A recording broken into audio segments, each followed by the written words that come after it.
Welcome to First Responder Financial Freedom Podcast.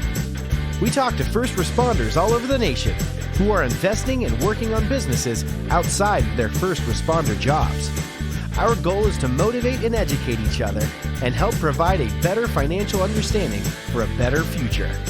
Now here are your hosts, Mike Webb, Tyler Thrush, and Aaron Foster.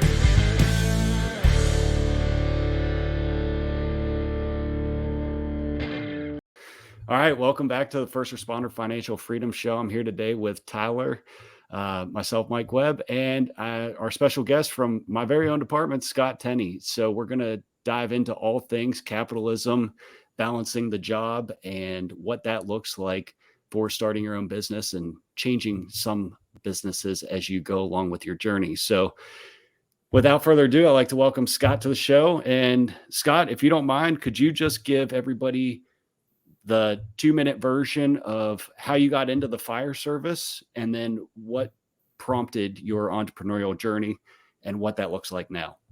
Okay. Well, the fire service is kind of nothing special. Just something I always caught an interest. As a kid, my dad said, I started talking about 10, 11 years old. Just always sparked my interest. The only family member I have in the fire department is my uncle. He was a battalion chief in Baltimore City, but kind of unrelated. It's just something that always caught my interest. So I went through VOTEC in high school and got a bunch of my certifications and applied. And much like everybody, took a while to get in. But then once I got in, and rest is history. So how long have you been on the job? So it's about 17 and a half years. I've been in the department, in the career department with you, Mike. And I volunteered a little bit before then, but I guess 20 years old if you count the volunteer time. But okay. So how long into that journey, or maybe you had it all along, was it when you decided hey, I love this career path, but I want to do a little something else? Yeah. So I've always been trying to make money or side hustles or whatever. My dad always said that I was either going to be a millionaire or in jail because I was always scheming something as a kid. So I was always looking for, something on the side, something interests me. I've always had an interest in cars. So it kind of parlayed into the whole detailing business is where I started out. And that was actually, we were at Scottsdale, Arizona for the Barrett-Jackson show. And my dad and I got talking and I was like, hey, I want to try to get into something different. And he's like, well, you always like cars, you like detailing cars, you're good at it. Why don't you detail some cars? So that kind of kicked everything off. And I started Maryland Mobile Detailing as a mobile detailer. It kind of grew over the years and turned into something. I had a couple employees here and there, but it had its limitations because I was just a mobile detailer. So geographically, seasonally, it had limitations. To kind of spitball off of that, since due to the limitations and I wanted some products that are a little bit better than the over-the-counter stuff that most places get, the companies that start with M. They're all good. They've been around for 100 years for a reason, but I thought I could do a little bit better. So I worked with some chemical blending companies and came out with my own couple products. I just had 4 of them just to start out. And I was using them to detail the cars. And after details, people would come up and say, this looks great. How can I maintain this? Do you guys sell this stuff? It kind of spitballed off of that. I would end up selling the products afterwards, after the details, and didn't have a label or anything on it. But I saw the potential in it that, hey, people could buy this just straight up and make some money off, an upgrade or just a side thing on top of it. And so that kind of spitballed into what it became today. And I branded it and stopped doing the detailing because, again, there's less limitations doing what I'm doing with the detailing products rather than the actual detailing. For one, I'm not out there busting my butt doing the detailing because after you do 1,000 cars, it kind of gets really old.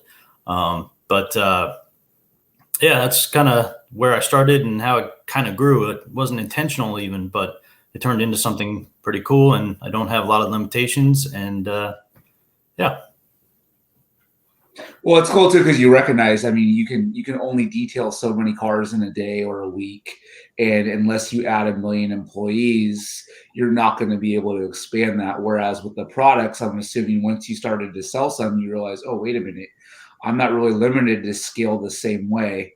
So I'm kind of curious. You said that you already knew what products you liked, and then you had the idea, okay, I want to make my own. And you said you went to this company. Kind of walk us through like in a little bit more detail, because I think a lot of people get caught up and they don't know where to go from A to Z's. How did you know what company to look at, what questions to ask, things like that? So there's companies out there that specifically work for things like this. I don't want to name the one that I worked with because what I've done can be replicated. So I want to keep my business intact. But but just to be clear, before we get into that, your company right now is called Element Armor, correct? I don't know correct, if we yes. clearly said that. And so you no longer detail the cars like you just said, but your business now is selling car care products, much like, Schlemical guys or, McGuire's. Schmaguire's or, like all these other brands. So you have your own company that sells, which full disclosure, I use your products. The waxes, the car wash or the vehicle shampoos or whatever. Is that what it's called? Vehicle shampoo. Yeah. Mm-hmm. So the spray on waxes, all of that stuff, that's what you sell now as a full line of car detailing products for the average person to do themselves, correct? You got it. Yep. Okay. Cool. So I just did a lot of research, and there's a bunch of companies that do this type of thing. And in fact, I think Schmemical Schmize, they offer a type of service, but I think it's kind of just like rebranding. They might change the color of their stuff. I don't think you can custom formulate things, but they do offer that service, I think. It's like white label or something like that it's called. So I found the company that I like, and the company that I went with, they actually make everything from like hair shampoo, makeup. They deal with a whole realm of products that they can make for you. I'm obviously not a chemist, so I just started working with them. They have their in-house chemist. You're a medic. That's close enough. Well, I tell them exactly what I want. They might ask me some specific things that I don't understand. And they're like, what do you want to have? This consistency, that consistency, what color you want it to be, what scent you want it to have, things like that. And they create the formula for me, and they create it, and then they send it to me, and I package it. Very cool. Okay. So how long did that whole process take? Like once you decided you want to do it till the second you had your product in your hands? So it depends now. Now it's easy to do now. I can, depending on the product, because they have to get the materials to make everything. Depending on what I want, it's usually like a month turnaround, and I always keep plenty in stock. I have 55-gallon drums of a lot of the stuff. And if it's a concentrate, then I have it in 5-gallon drums, and I dilute it to what I need it to be. Okay. Let me know if I need a storage unit to keep it in. Yeah, we'll talk to you. So it depends on the product, but the initial launch takes a long time. That could take several months to get it together. Get it already. And then they send me some samples and make sure it's exactly what I want before they make it mine. They lock it in type of thing. But as I said, it can be replicated. Like if Mike went to them and wanted the exact same things, which the odds aren't great, but nonetheless it's possible. But he could even send them a sample and they can reverse engineer it and duplicate it. So this process, and I know you just mentioned it, is called white labeling. It's not an uncommon practice. So for those that are not familiar, like it happens in the software industry, it happens with basically any sort of real consumer product. Is somebody might make, for instance, a CRM. So I know of one, I won't mention the name, but specifically like they have this software for customers, right? And they take that same product and they will sell it under, Tyler Thrush's brand. So like Maltese Mortgage lending software is what Tyler's selling, but it's actually made by XYZ company. So XYZ company makes it for, Maltese Mortgage. They make it for First Responder Financial. They make it for all these different brands. It's the same thing with maybe a different, slightly tweaked user interface, but at the root of it, it's pretty much all the same, correct? Yeah, for the most part. And I didn't want something as cookie cutter like that. Like, and that's how a lot of them do. They don't have the in-house chemist type, I guess, and they kind of just replicate what they already have, and they just change something minor in it, like the color or the scent or something like that. So you started with basically seeking out, in essence, a company like this, correct? Yeah, I knew there was options out there, and the Schmemical Schmize, I knew that was one of them, because I used some of their stuff when I was just using over-the-counter stuff, and that's what kind of got my spitballing in my head going. But like I said, I didn't want what they offered, really. I wanted something a little bit different. I wanted some hybrid products of what they had, because there's a lot of things out there in the detailing industry that you can simplify by making a hybrid product, for like two-step products that you can simplify by making them all in one, like a scratch and swirl, for instance. My scratch and swirl is a hybrid product that starts as a compound, and as it works in, it turns into a polish. Whereas a lot of the companies, they want to sell you two different products because that's two extra sales. They'll sell you two bottles, but it takes you twice the time because you got to apply the compound and then you got to apply the polish. If you can just simplify that into one step, it's much better value and time saver. So I wanted things like that where, they weren't going to be able to do that. So how much capital, roughly, and you don't have to be super specific, does it take to basically place that initial order? Because I imagine you're not ordering, 32 ounces. They're going to want to make sure that, hey, this, Element Armor placed an order for, I don't know if they do it by drums or like 55 gallons, or if they said like, hey, he ordered 750 gallons of product. What kind of deposit does that look like? Upfront payment? Is it like, hey, do they drop ship it, or how does that work? And then secondly, because I think this will probably go with that question, is how many initial products did you start with? Because I imagine your product line has grown, and initially it was probably one or two or three products, correct? Yeah, absolutely. So the company I work with, they didn't require like any deposit or anything per se. Once we got things rolling, I started out with 4 products, and they were all, we worked together with them. They were more basic products, like your basic car washes, nothing too complex. But it was, you pay. So the way the company I work with does it, you pay per like the add-ons that you want. So if you're fine with it being whatever color it comes out naturally, and you don't want any dye or anything specific, then that's going to be less money. If you want it to smell a specific way, or if you're fine with whatever it comes out smelling with naturally, then that's fine. Then you do it that way. If you want to, they have different value or grades of like wax. So like carnauba wax, for instance, that's a natural oil wax. It's kind of like a diamond. It's graded in quality. So you have carnauba A, carnauba B, carnauba C, and you can get you can get carnauba C for a lot cheaper than you would get it if they made it with carnauba A. So since I wanted all my products to be premium, I did like the highest quality you could get. So it varies on what you want to add and things like that as to the price.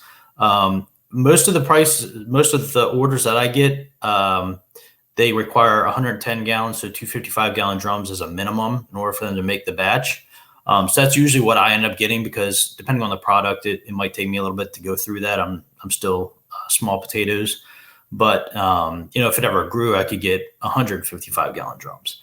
But we're gonna help you grow it here, Coach, babe. I wouldn't hate it. So did that answer your question? I don't know if.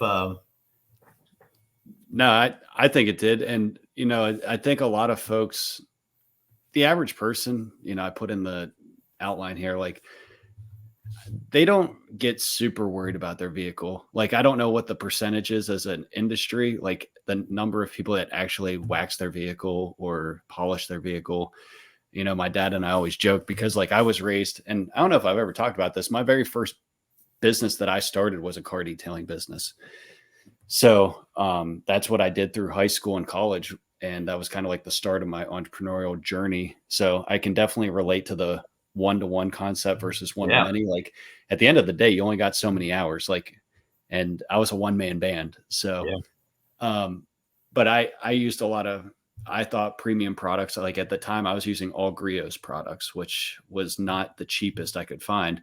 But I wonder how many people actually cared, because they don't know the difference between like Carnauba C and Carnauba A, unless you're really into that world, which I love to clean I don't really love it, but I love when my truck is clean.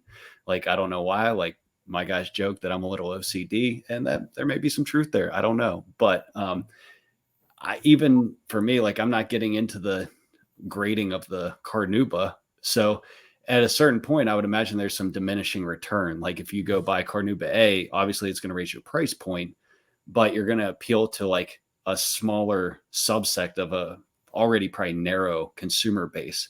So like, have you had to differentiate between like, hey, this is Element Armor Select, or is this Element Armor, like to have different pricing tiers for, different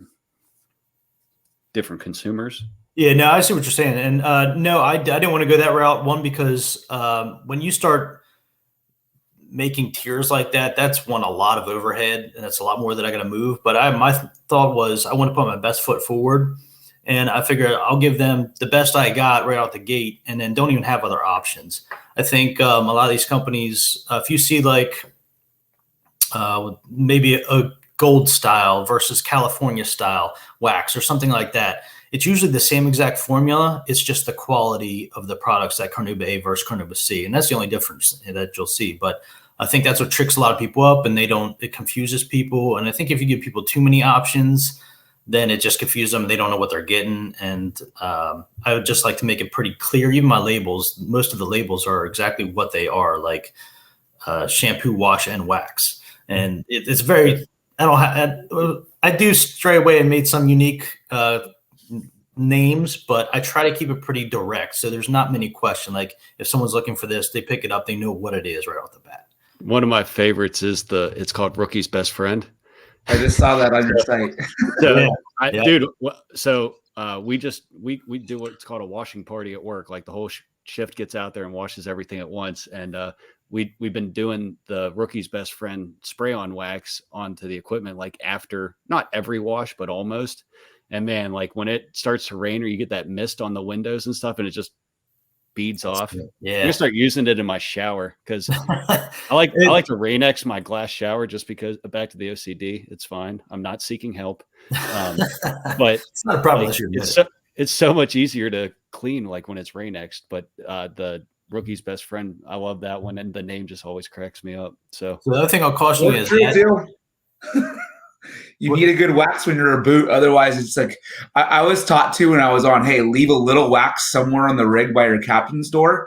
That way he knows that you waxed it. That's good. That's smart. Absolutely. What were you going to say?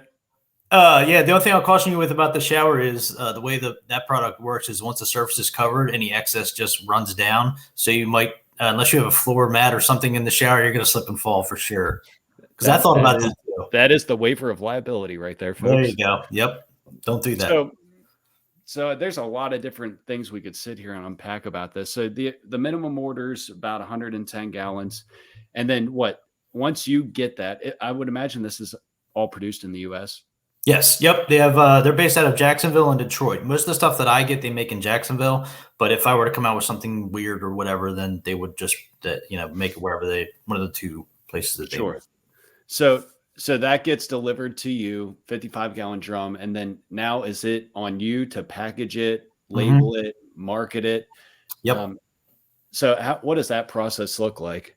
So I was fortunate. My parents have property that it's like a 900 square foot property that they weren't using or area. And I was fortunate enough to use that. So not paying any rent or anything for that. And that's where I house everything and do all my packaging.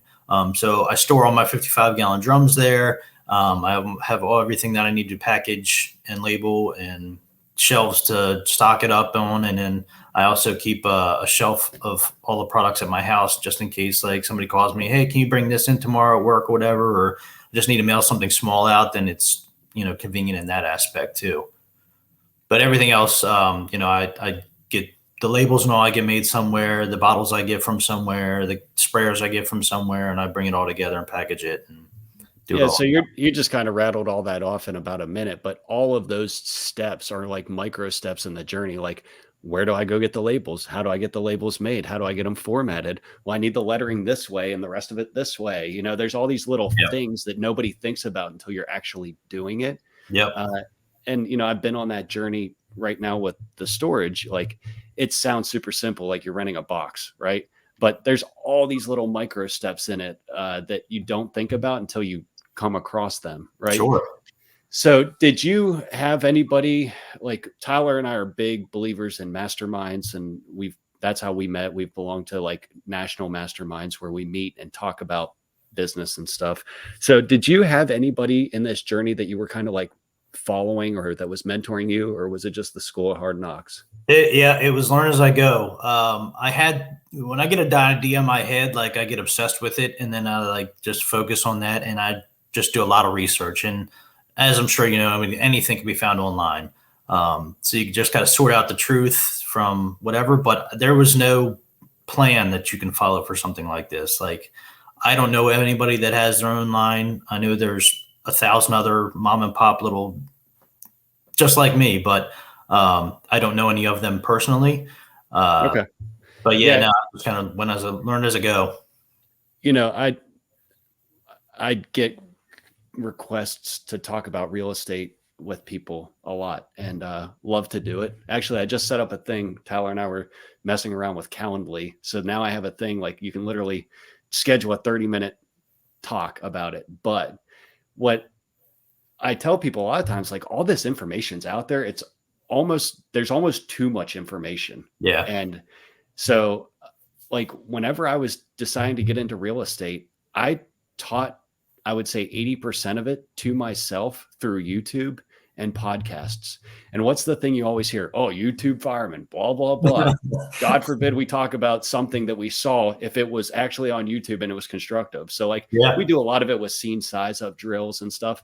So it's like, can you go down the rabbit hole of like, oh, look, this firehouse in PG County does the bumper line this way. We got to do it that way. I'm not saying that's right, but you can use YouTube as like a tool to be like, not next shiny object, but like, man, there's people going through a lot of the same stuff. Like, how do I take best practices from here and there and kind of like use all that information? Because podcasting and YouTube and all of that stuff, and now Chat GPT, like it has basically made the world bigger, but small. Like your individual world just got bigger and it made the world smaller. So like all this information is so much easier to get a hold of versus going to the library, getting the Dewey Decimal System out with a little card and filling it out like you're in 6th grade, right? Yeah. So, I don't know. Yeah. I have a lot of respect for people like you that go out and just like figure it the F out, like, because it's not easy. And all three of us own businesses. So it's kind of like everybody always sees like, oh, all the good. Like somebody's probably like, oh yeah, well, he sells that bottle for $10 and makes all this money, blah, blah, blah. And they don't see all the shit behind the closed doors and all the failures to get to how many 55-gallon drums have you bought and maybe for whatever reason couldn't sell a drop of it because it froze or it leaked or whatever. I mean, but you know what I mean? Like people don't see all the stuff that you're talking about with the labels and the sprayers and, oh, great, I got a whole case of broken bottles now and I have nothing to put this in. And I got 6 orders to fulfill today. Like nobody sees any of that. Yep. You know? Yep. Unfortunately, sorry, Tyler. I think you've been trying to get a word in edgewise there. Oh no, you're good. Well, I think it shows. I mean, most of the people that I know, and I'm not sure if you guys are the same, but most of the people that I know that are very successful are people who are just figuring out as they go along, right? Very rarely do I meet somebody and they're like, hey, you know what? I perfected house flipping before I ever flipped a house. Or in Scott's case, I'm sure like the first product that you ever created, I'm sure that was not your best product, but it got you to the next indicated step to where you had to learn about bottling, labeling, marketing, sales, all these things. And then you get better and better and better. And the hardest part is just getting people to trust enough to say, hey, if you really want to do something, just jump. I mean, usually failure is not fatal unless we're jumping out of a plane without a parachute, right? And I made plenty of mistakes. And like you said, Mike, everybody sees the big checks or things like that for real estate specifically, but nobody sees like when you get a call in the middle of the night because your contractor smashed your septic tank the day before the house is supposed to close escrow, or all these different things, whatever business, I'm sure you can think of an example. But the biggest thing was Scott had an idea he figured it out a little bit and then kept going and going and going. And then now you said, okay, well, I have my my core brand. And then because I'm a fireman and I want to do something a little bit different, I'm going to do 911 Shine. And you already had all this experience that you had gained with the first portion. So now you take that to 911 Shine and you don't have to figure out as many things, but now it's a new product line. It's all these additional products because you took that initial first step. So for me, it's interesting. I love watching people, even if this sounds weird, but I don't even mind watching people fail because I'm like, hey man, at least they're out there trying. And those of us who have failed want to go forward, like, hey man, keep going, you'll get this. Yeah, absolutely. Right. Great. Dude, I've used this quote. I mean, I've rode this thing harder than never mind. But it's go as far as you can see, and once you're there, you will see a little bit further. Like, it is so true in so many things in life. Like, everybody sees, like another guest that we have coming on soon, like I'm gonna have him break down his story. Like, he was in the military, right? And then now he's got literally hundreds and hundreds of rental units all across the country. Sometimes it's really hard to relate to somebody that's that far along if you're just starting, right? So it's one of those things, like the old progress over perfection. Like, I posted 2 things recently. One, you just talked about all the bad things, like that ceiling that I posted of the water coming out of it. That was during the walkthrough for closing tomorrow, which is super sweet. It happens. It used to really bother me. Now I'm just like, all right, let's figure it out, right? Not saying sometimes you don't get mad about it. I'm just saying, like, it happens. It's the way it is. And then second, I know but I've been working with a fireman in Ohio, and I've basically been coaching him for the last 4 months, basically. And the whole goal was to purchase his first deal. And I told him, like, dude, this is not the deal that's going to retire you. This is not a home run deal, but it is a solid single or a double. And you start stacking these, and that's how you start to get the momentum to then get the triples and the home runs and stuff. But you're never going to just come right out the gate and hit the grand slam. Maybe, but I know that hasn't been my luck. It starts with a bunch of singles, getting that first product, tweaking it. And next thing you know, you start to stack a couple of them together. And all of a sudden, you're an overnight success that took 10 years to do, right? But people see the highlight reel. So anyways, that was my little soapbox. Anyways, so very true. I just get really passionate about it because, like, I know we've talked about it, and Scott, I'm sure you've experienced it to some extent, is the people. It must be nice. It must be nice to just have all these products selling and people paying you, right? Well, I mean, I'm not saying it's not nice, but sometimes I feel like the entrepreneur is the epitome of the one meme where it's like, we will work 20 hours. We'll work 20 hours to figure out how to not work 10 or whatever it is. Like, yeah. It's so true. Yeah. Like, it would be a lot easier to go to work, punch the clock every 48 hours or 24, whatever it is, and come home and not worry about it. But, like, for some reason, like, we all have that, like, thing ingrained in us, like, we got to do something more, like, we got to build. Like, I really like the building part of the business, and then once it gets down to, like, the little nitty-gritty details, it starts to get a little hairy for me. But anyways, I think people are afraid to take that leap of faith, and that's really where entrepreneurs differentiate. I think you got to take that risk. That risk has a reward. So I think a lot of people just rather play it safe and be like, I'll just clock in 9 to 5 and hopefully I get a retirement. Whereas, we're all building something better than that. Like, I don't want to rely on my retirement solely because anything could happen. If you just got to take that risk, though.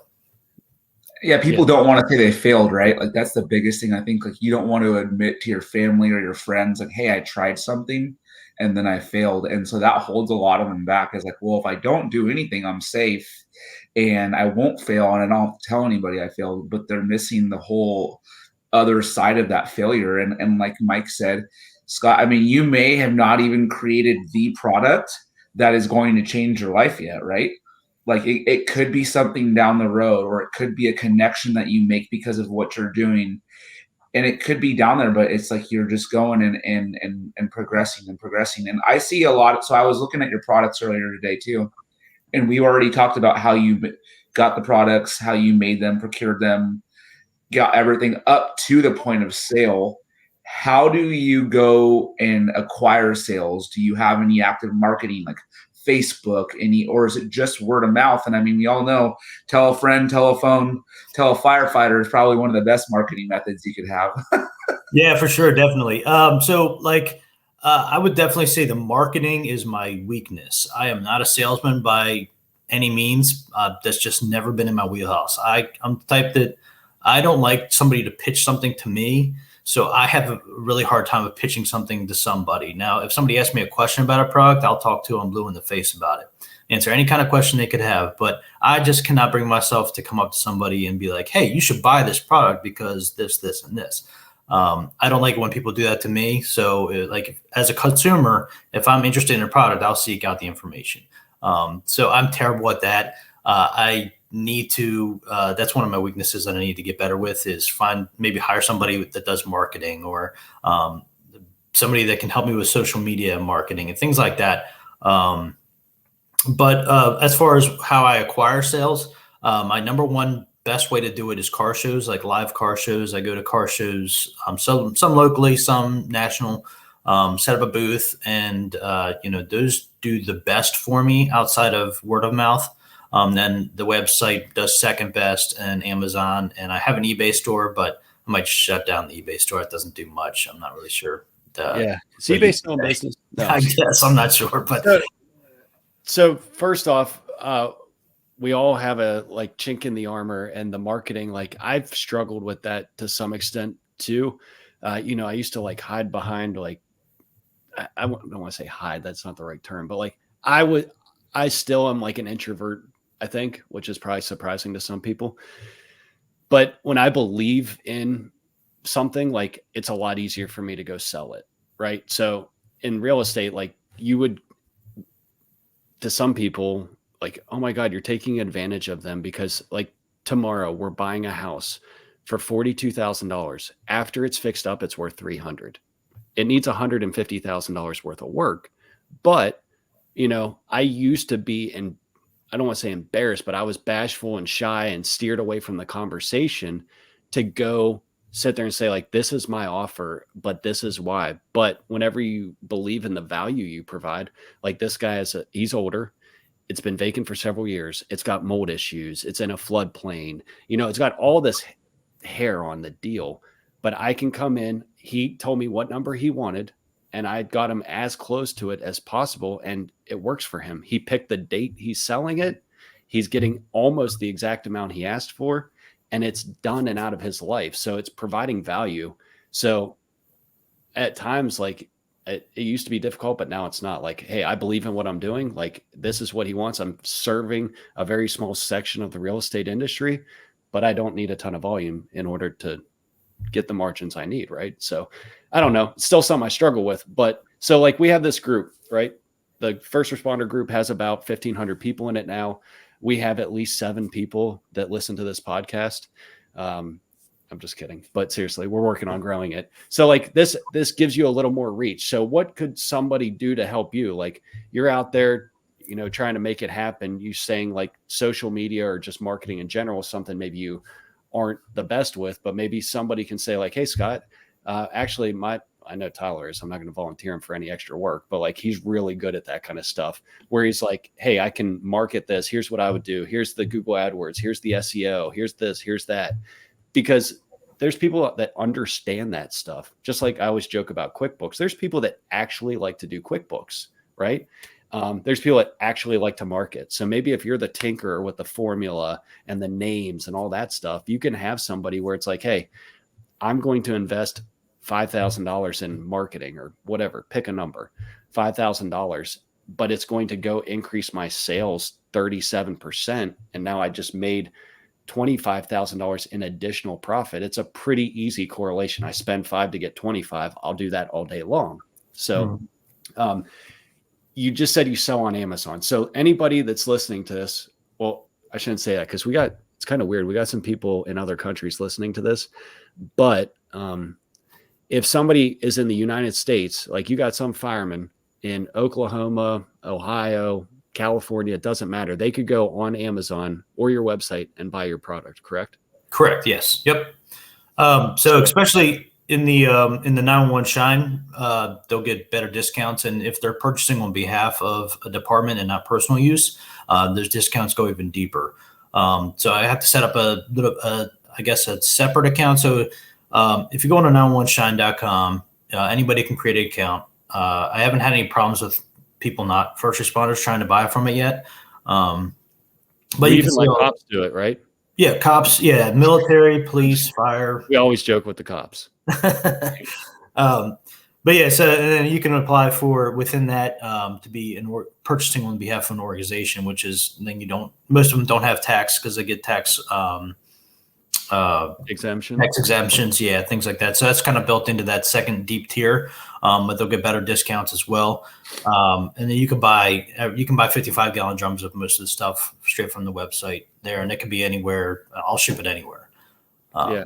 So I can speak to that. So like when I ran recruit training, we bought all of our stuff there. We had to fill out all the proper paperwork for a vendor and whatnot. But the firehouse I'm the captain at now, I just ordered a bunch of stuff because, like we maintain several vehicles, and it's just kind of cool. Like we're buying something that in my opinion is a quality product.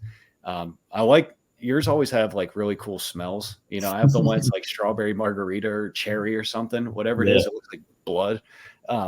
But I like it because when it's all red, I can see on the paint because our apparatus is white. Like I can see like where I'm at with it.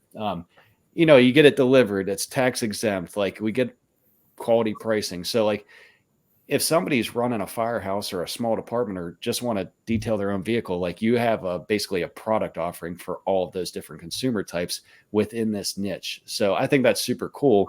And, I would encourage anybody listening that, is in this, if you have a vehicle and you're listening to this, whether it be a police car, a fire engine, an ambulance, or a personal vehicle, like a man van or a pickup truck or something, like buy some, support a local first responder.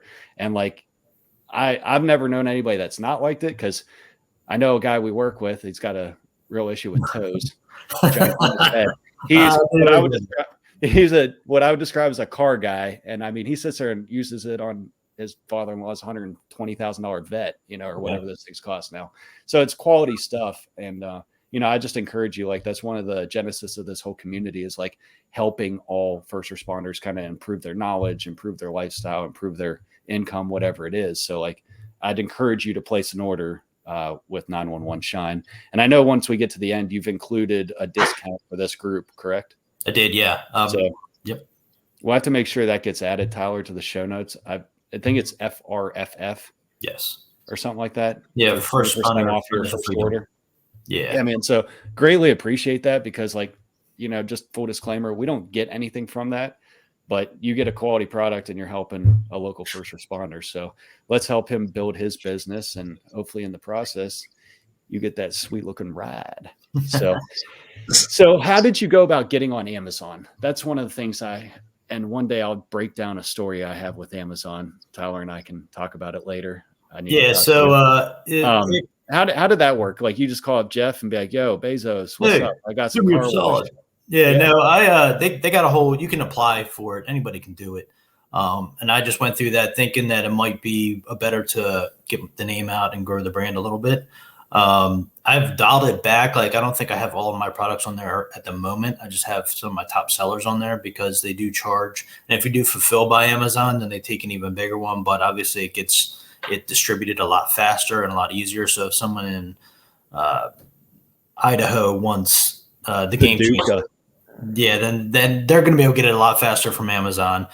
It's going to cost me a little bit on my end just because they take more for housing it and then distributing it. But to me, that extra value was worth the reach of getting out there to people that on the other side of the country are likely never going to hear of my brand. So it was just part of it was getting the name out and the ease of the customer and everything, the distribution. So is that fulfillment by Amazon? So do you have your product warehoused in one of their warehouses then? So right now, just the one, it's called the Game Changer. It's my touchless wax. That's because that's my best seller. So that's, if people are looking for something and they stumble across something, that's probably my best option of standing out. And that's my best seller. So I moved that one the most out of everything. So I have that fulfilled by Amazon. Everything else, it just ship out. Nice. Okay. And then, so like, I'm guessing like you said, the profit on that product is a little bit less than if you were to do it yourself because you're warehousing it. But like you mentioned, I mean, the ease of use and the ability to have them kind of ramp that up is a lot easier than if you were to do it on your own.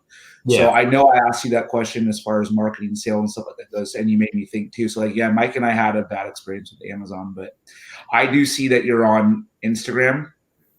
And for me, my first thought was, since you said you don't want to sell and you don't want to market, and since you're on the show and you're helping us out, my first thought was, I don't see, and maybe I'm wrong, I don't see a whole lot of videos as far as that goes. And to me, even if you don't want to do it, you're not selling, right? You're showing people what your product is and what it does, and you're creating views. So in my head, I'm like, okay, well, if he does this on Instagram, he can also do it on YouTube. You can show all these application videos. Then you can take that and use that for SEO and things like that, to where you could slowly build over time. Because I don't know how your guys' apartment is. And so like on the West Coast, obviously, we don't have a lot of bad weather. I mean, we're pretty lucky, but I do know one thing, especially, and it's always interesting, the busiest areas that you can work in that get the most run volume, dude, those rigs, like our rigs around my area, and then the sister battalion, they are dialed. Like, I'm talking like these beautiful rigs, and these dudes are running a ton of calls and fires, but they are super dialed. And I'm thinking, well, maybe if you can look for guys who have active Instagram accounts, and I'm thinking of one in my head right now, and I'll send it to you. But hey, maybe send them a sample. Because we all know, like you said, there's car guys, there's gearheads, there's anything. Like that ambassador package we talked about. Right, about. 100%, kind of like First Form, right? Like Andy Frizella has for First Form. Hey, go find the people who love my product, and then have them spread the word, and that's the fastest thing. But just a real quick, that was my thought was, hey, I know some guys that love their rigs. They do a great job taking care of them. And the brands that we mentioned, the second one is for sure kind of like the hot thing right now. But guys are always seeking out the secret thing. Oh, what's going to get the diamond plate the shiniest? Or, like it is. And we all have pride in the rigs, and I love it because it's cool. What's that? It's called the Rookie. No. There you go. See? So does LA County or LA and do they still do like that inspection where you line up and like somebody? Dude, I think that is so rad. I know you guys probably hate it, but it's got to be like, that is super cool. And, the only thing we would do that for is with uniforms probably. But, oh, you guys don't do that? Yeah. No. So can you just explain that quickly? Because I think that is so rad. So we still have, we have what's called annual division inspection, right? So that's when we have, our entire station, top to bottom, records in all of our rigs. Everything that you can think of on day-to-day operation is going to be inspected by our battalion chief and then our assistant chief. So we're dressed in full uniform. Chiefs are dressed in uniform. We're at a full lineup, all of our gear, and they go through and they check all of our rigs, all of our equipment. They'll test our knowledge on all of those things. And then they go through the entire station. They'll check the entire station and make sure everything's squared away. And then they'll do records, things like that. But it gives guys the opportunity to show the pride that they have in their station where they work. So you'll see a ton of really cool projects that are done. You'll see the rigs are totally polished up. We have all of our poles dialed in. All the brass in the entire station is polished up. Let me guess, you dial all the poles in. Yeah, you gotta get the right motion for the poles. But it's really cool because, like you said, there's a lot of guys, and we take a lot of pride in this because this is your station, this is your shift, this is your battalion. You are repping that, and so a lot of guys will. There's a lot of stuff, a lot of hours that goes into this, and one of them is the rigs. And Mike, to your point, when we were talking about this, and when I was mentioning this, is there's a guy I know, has a station right next to us.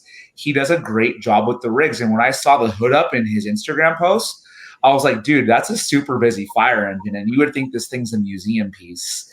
Wow. But that's so cool. That's our one time a year to where guys are like, hey, like, this is our station and we want the Chiefs. Nothing's worse than Well, there's nothing ever wrong with banging out a fire, but there's nothing worse than banging out a fire right before you get your rig inspected and you come back and the thing's just trashed. Those are things I'm willing to deal with. So 100%. Yeah, 100%. But it's like, yeah, I just think that's a really cool concept. And, just super, like I joked about the washing party. Like my wagon driver is like, we're not doing the washing party at 8:30, at night. He likes to do it earlier in the day. I was like, that's cool as long as it gets done, because it's so much more than washing the rig. Like, to me, the way you pack that line, the way that thing is maintained, the way you repack your aid bag, that's all about pride, in my opinion. I know a lot of people think that's ridiculous and it pulls the same. And I'm like, cool, man, let's just agree we're different.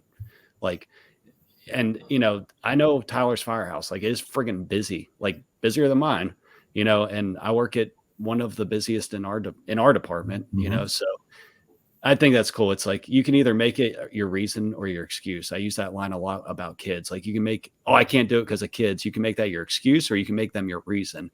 And it's the same thing. Like, you can sit there and say, oh, we're busy. You can use that as your excuse, or you can use it as your reason. Like, that's all the more reason you should maintain your stuff and make sure it's dialed in. But anyways, so you need to get some 911 shine so that your firehouse inspection, you take the cake, right?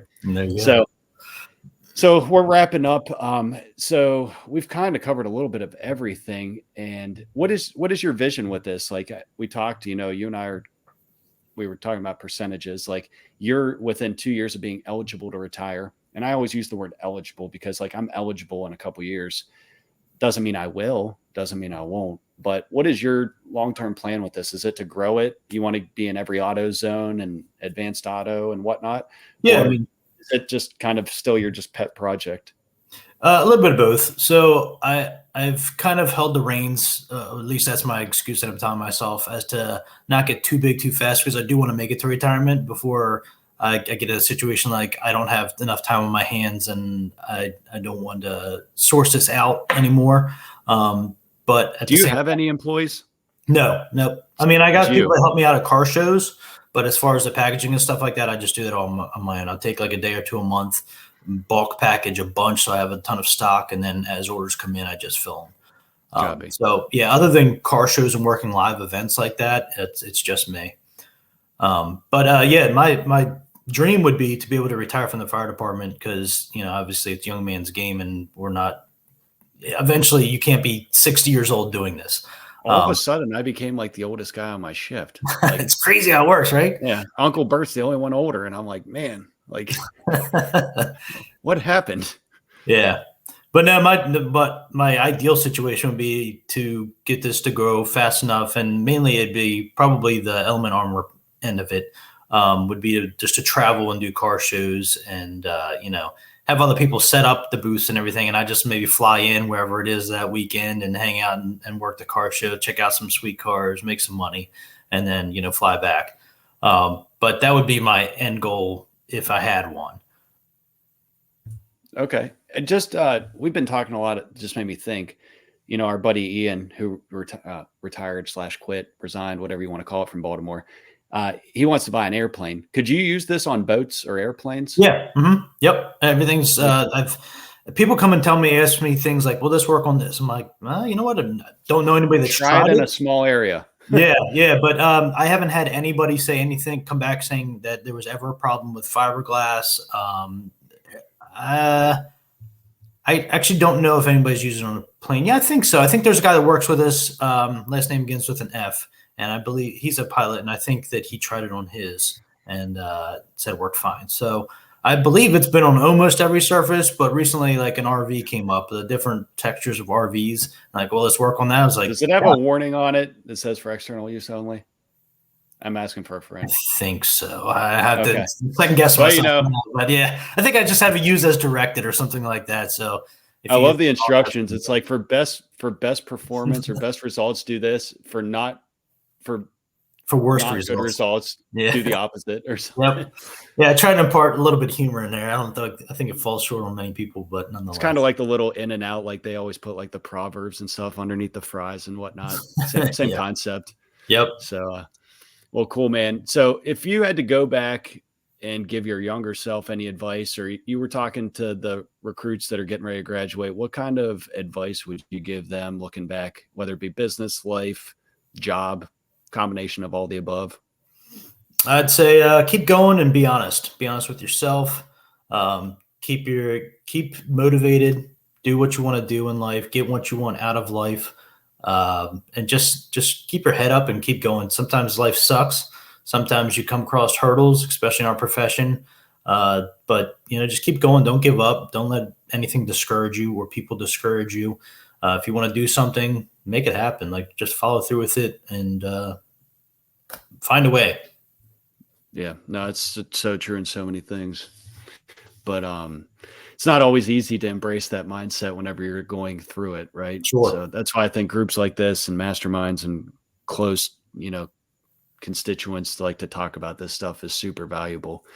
So is there any books, podcasts, besides this one obviously being the best, that you'd recommend for anybody that's got an interest in business or, kind of doing what you do? Unfortunately not. I'm not much of a reader. I'm more of I've never delved into that. That's never been a hobby of mine. And podcasts, I don't listen to any podcasts except yours, of course. But Sure. My son, shout out to Braden, because when I told him I was going to be doing this, he got all excited and he can't wait to download it. That's my extent with podcasts, is he listens to some things, and it's usually like hobbies that he has. That's cool, though. Yeah. So unfortunately, I don't delve in either of those areas. But all right, Tyler, you got anything? No, I'm just putting a podcast in the notes for you, Scott, to listen to. That also made me think about what you're doing. And that's really it, man. Thanks for coming on. It's interesting. I know Mike and I like real estate, but for me, it's super cool to hear about businesses outside of that, because I don't delve into it. And I like the idea, like Mike said, I originally liked the idea of Amazon and things like that. We just went a different route that didn't work out. But yeah, it's super cool to meet you. And thanks for hopping on the show. I appreciate the opportunity, guys. Yeah, man. So thank you.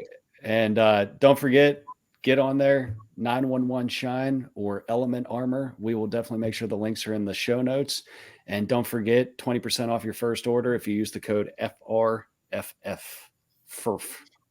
Right? So, we'll throw some stuff in the Facebook group. But yeah, I would strongly encourage you, do what you can, support the small guy, and help somebody within the community. So thanks for coming on, Scott. Thanks for sharing your journey. Greatly appreciate it. And if there's anything we can do for you in the future, you know where to find us. I appreciate it, guys. Thanks for the opportunity. All right. Thank you, guys.